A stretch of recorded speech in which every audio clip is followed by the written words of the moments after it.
Hello प्यारे बच्चों, तो चलिए इस क्वेश्चन को सॉल्व करते हैं। अच्छा क्वेश्चन है, ठीक है ना।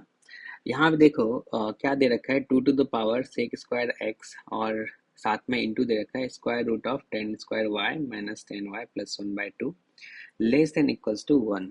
ठीक है ना। Plus then the number of value of x. ठीक है ना, एक्स क्या हो सकता, कितने एक्स आ सकते हैं इसके, ठीक है ना। तो पहला पार्ट तो है ही, इसके बारे में बात कर लेते हैं। चलिए हमने इस वाले पार्ट, क्योंकि अब पता है स्क्वायर रूट पॉजिटिव होता है तो डिवाइड कर सकते हैं यहाँ पे पहुंच गए। अब जैसे हमें दिख रहा है यार ये तो 10 में क्वाड्रेटिक है, तो हमने क्या किया, इस क्वाड्रेटिक को परफेक्ट स्क्वायर बनाया। A square minus 2 A B plus B square. ठीक है ना। तो अब सोचिए ये 1/4 आपने एक्स्ट्रा ऐड किया है तो क्या करना पड़ेगा, सब्ट्रैक्ट भी करना पड़ेगा। और पहले से क्या था, 1/2। ठीक है ना। परफेक्ट स्क्वायर बनाना आपको आना चाहिए, बहुत बेसिक पार्ट है। तो अब ये वाला पार्ट जो है ये किसके इक्वल हो जाएगा, तो ये आ गया 10 y - 1/2 का होल स्क्वायर प्लस 1/4, क्योंकि ये कितना होगा, 1/4। अब अगर इसका स्क्वायर रूट लोगे तो यही आएगा। अब बताओ इसका मिनिमम वैल्यू क्या हो सकता है जब ये जीरो हो जाए, क्योंकि किसी का भी स्क्वायर क्या हो सकता है, जीरो हो सकता है, अदरवाइज पॉजिटिव हो सकता है। तो मिनिमम तभी आएगा ना जब ये वाला पार्ट जीरो हो। तो जीरो अगर ये हो जाए तो स्क्वायर रूट ऑफ 1/4 क्या होगा, 1/2। तो मिनिमम वैल्यू कितना आ गया भाई इसका, 1/2। तो ये हमेशा क्या होगा, 1/2 से ग्रेटर देन और इक्वल टू होगा। अब अगर इसका रेसिप्रोकल ले लें तो इनक्वालिटी का भी साइन चेंज होगा। तो क्या ये 1/√ऑफ 10 स्क्वायर y - 10 y प्लस 1/2 कितना आ जाए, आएगा लेस देन इक्वल्स टू 2 आएगा।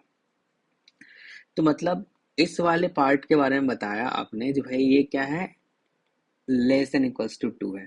अब चलिए इस वाले पार्ट के बारे में बात कर लेते हैं। सेक स्क्वायर जो होता है वो क्या होता है, 1 to infinity।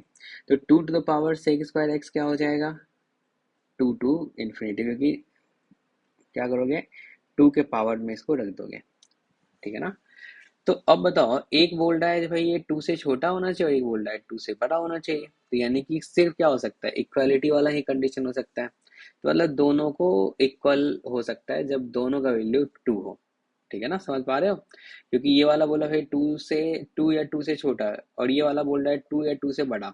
तो पॉसिबल तभी है ना जो ये कंडीशन क्या हो सकता है, जब दोनों साइड का वैल्यू 2 हो जाए। एक ही कंडीशन पॉसिबल है।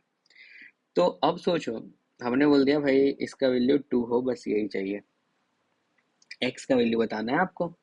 तो अब सोचो बेस अगर इक्वल है तो पावर को इक्वल होना पड़ेगा, लिख दिया आपने। तो यहाँ से सेक एक्स का वैल्यू कितना होगा, +-1 होगा।